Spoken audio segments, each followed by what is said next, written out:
Welcome to மாயா பஜார். நிர்மலா கஜேந்திரன். பாவக்காய் குழம்பு, நல்லெண்ணெய், சின்ன வெங்காயம், கருவேப்பிலை, லேசாக ஃப்ரை ஆனால் எடுத்துடலாம். கறி மிளகாத்தூள் போட்டிருக்கேன், லிங்க்கு டிஸ்கிரிப்ஷன் பாக்ஸில் போட்டிருக்கேன். ஃப்ரை பண்ண வெங்காயத்தையும் அதிலே போட்டுடலாம்.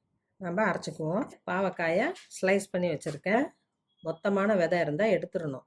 நல்லெண்ணெய், கடுகு, கடலைப்பருப்பு, உளுந்தம்பருப்பு, வெந்தயம், வெங்காய வடகம், பூண்டு 5, தக்காளி, காய போட்டுடலாம்.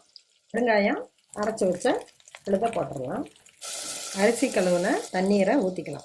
மஞ்சள் தூள், எலுமிச்சம்பழ அளவு புளி ஊற வச்சுருக்கேன், கரைச்சி ஊற்றிடலாம். இந்தளவு தண்ணியாக தான் இருக்கு. இடையில ஓப்பன் பண்ணக்கூடாது. வேகிறதுக்குள்ளே நம்ம இந்த தேங்காயை அரைச்சிட்டு வந்துடுவோம். காய் வெந்துருச்சு. அரைச்சி வச்ச தேங்காயை ஊற்றிடலாம். கல்லுப்பு, வெள்ளைப்பாகு குழந்தைங்களுக்கு சாப்பிடவும் பிடிக்கும். கசப்பாக இருக்க பொருளெல்லாம் மருத்துவ குணம் நிறைந்தது. தேங்க்யூ.